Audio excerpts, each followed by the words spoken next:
తెలుగు రాష్ట్రాలపై ఉపరితల ద్రోణి ఎఫెక్ట్ పడింది. పలు ప్రాంతాల్లో విస్తారంగా వర్షాలు కురుస్తున్నాయి. కొన్ని రోజులుగా కురుస్తున్న వర్షాలతో వాగు వంకలు పొంగి పొర్లుతున్నాయి. ఇలాంటి తరుణంలో తెలుగు రాష్ట్రాలకు మరోసారి భారీ వర్షం ముంపు పొంచి ఉందని వాతావరణ శాఖ అధికారులు చెబుతున్నారు. తెలుగు రాష్ట్రాల్లో భారీ వర్షాలు దంచి కొడుతున్నాయి. కుండపోతతో పలు ప్రాంతాలు అతలాకుతలమవుతున్నాయి. వాగులు వంకలు పొంగి పొర్లుతూ ఉండడంతో లంక గ్రామాలకు బాహ్య ప్రపంచంతో సంబంధాలు తెగిపోయాయి. ఇప్పటికే వర్షాలతో ఇబ్బందులు పడుతున్న తెలుగు ప్రజలు మరోసారి భారీ వర్షం కురుస్తుందని వాతావరణ శాఖ హెచ్చరించడంతో ఆందోళన చెందుతున్నారు.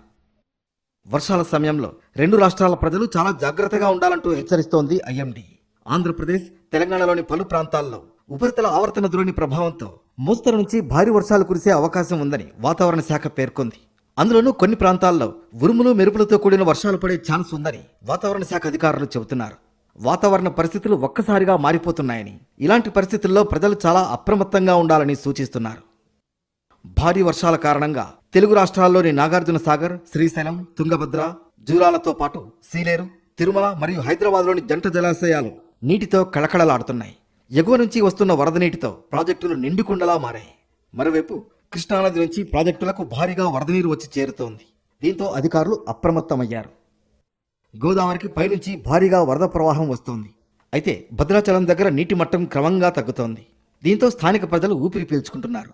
మరోవైపు దిగువన ఉన్న ధవళేశ్వరం దగ్గర వరద నీటి మట్టం ప్రమాదకర స్థాయిలోనే ప్రవహిస్తోంది. ఇక లంక గ్రామాలకు బాహ్య ప్రపంచంతో సంబంధాలు తెగిపోయాయి.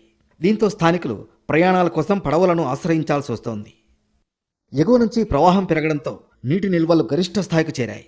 అల్లూరి సీతారామరాజు జిల్లాలోని డొంకరాయి, బలిమెల, భూపతిపాలెం, ముసురుమిల్లి జలాశయాలు నిండుతున్నాయి.